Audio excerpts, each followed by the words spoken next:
Lantaran kebijakan yang dibuat Kalimantan Tengah membuat puluhan truk besar, ratusan truk berukuran kecil yang mendistribusikan bahan kebutuhan pokok kada bisa sampai ke Palangkaraya. Akibat adanya aturan dalam penerapan PSBB, maka warga Palangkaraya terancam kekurangan bahan pokok wan kelaparan.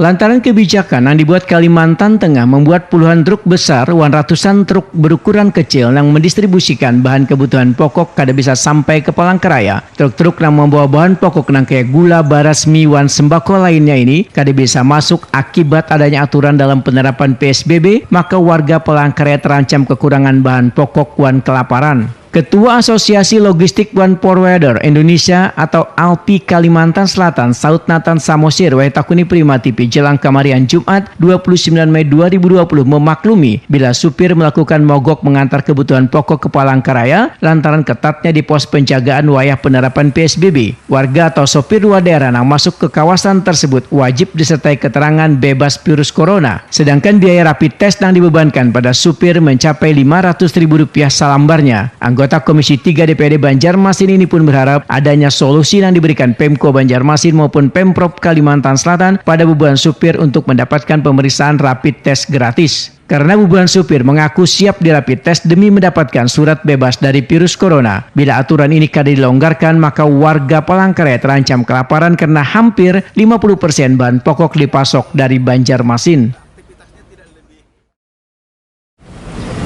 Driver ini kan penghasilan rendah.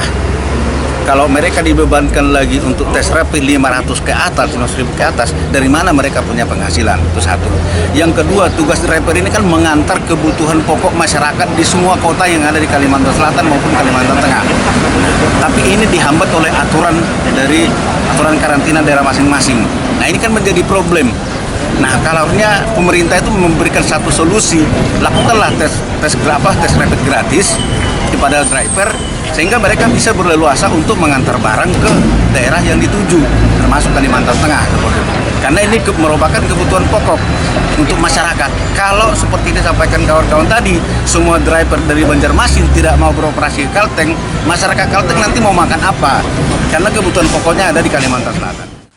Saud Nathan Samosir berharap adanya kelonggaran kepada sopir yang membawa bahan pokok masuk ke Palangkaraya demi menjaga kebutuhan pokok yang ada di sana. Lantaran jika mengandalkan pelabuhan Sampit ataupun Dumai, kada memungkinkan lantaran lebih kecil dibandingkan Banjarmasin.